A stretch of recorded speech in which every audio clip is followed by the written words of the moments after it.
ایک انہوں نے کہا کہ تالیاں بجانا کفر ہے، کسی نے فتویٰ دیا کہ یہ صحیح ہے؟ بالکل بھی نہیں۔ یہ میں نے آپ کو بارہا کہا، دیکھیں سب سے پہلے تو جس نے کہا نا کہ کفر ہے، آپ میری طرف سے اس سے کوسچن کیجئے گا کہ بتاؤ کفر کی تعریف کیا ہے، یہ بتاؤ۔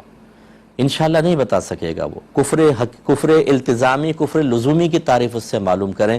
یہ خواہ ہر ایک کو یہ کافر کافر کافر، مشرک مشرک مشرک، بدعتی بدعتی بدعتی، یہ ہر ایک کے زبان پر آ گیا، اور حقیقت معلوم کریں۔ اور اس طرح شرک شرک شرک، شرک کسے کہتے ہیں؟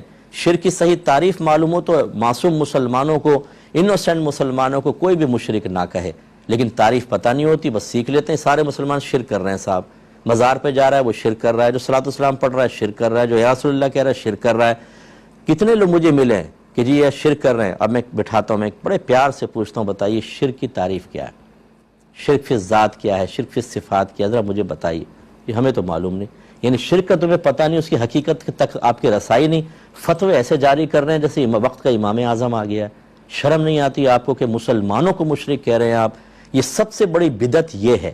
نبی کریم کے دور میں کسی مسلمان کو مشرک نہیں کہا گیا، آج مسلمانوں کو ہر بات میں مشرک اور بدعتی کہا جا رہا ہے، اور ان چیزوں کے اندر کہ اگر دیکھا جائے تو جو آپ مسلمانوں کو ایک جہت سے کسی وجہ سے بدعتی قرار دے رہے ہیں، خود دوسری بدعت میں مبتلا ہیں۔ تو خلاصہ کلام یہ ہے کہ بہرحال تالیاں بجانا کوئی کفر نہیں ہوتا بھائی۔ ہاں یہ ضرور تھا کہ جب کفار پہلے دور میں زمانہ جاہلیت میں کعبۃ اللہ کا طواف کرتے تھے تو سیٹیاں اور تالیاں بجا کر برہنہ طواف کیا کرتے تھے، تو اس وجہ سے کلیپنگ کرنا منع کیا فقہاء نے کہ بھئی یہ کفار کسی علامت ہے، اور لہو و لعب والے تالیاں بجاتے ہیں۔ لیکن آج کل کے دور میں اگر تالیاں کسی صحیح مقصد کے لیے بجائی جائیں تو کفر کیا؟ یہ تو مستحب بھی ہو سکتا ہے، مستحب بھی ہو سکتا ہے، کم از کم مباح تو ضرور ہے، نہ گناہ نہ ثواب۔ جیسے اسکول میں بچے فرسٹ آتے ہیں تو اب سب کلیپنگ کرتے ہیں اس کے اندر، اس طرح آپ دیکھیں آپ کی اسمبلی کے اندر ڈیسک بجاتے ہیں، اسی طریقے سے اور امور کے اندر کلیپنگ کی جاتی ہے، اور یہ مسلمانوں میں اتنا رائج ہو گیا ہے، خواہ کفر ہے۔ زیادہ سے زیادہ میں نے کہا یعنی اس کی حد آپ مباح کر لیں، نہ گناہ نہ ثواب۔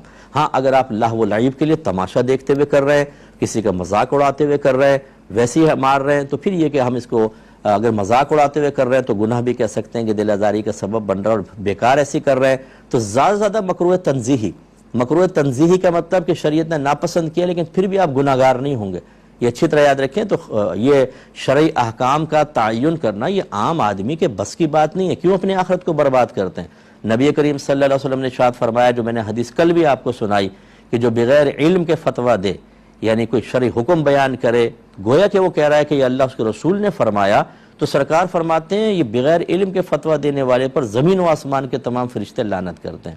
یہ میری کلپ نکال کر اس بھائی کو بالکل ادب سے دیں، اس کو ڈانٹیے گا مت کہ وہ غصے میں آ کر، کیونکہ یہ جو جاہل قسم کے ہوتے ہیں جب انہیں ان کی اصلاح کی جائے تو ان کی انانیت اتنی زیادہ ہوتی ہے، یہ قرآن کا حدیث کا انکار کر دیتے ہیں۔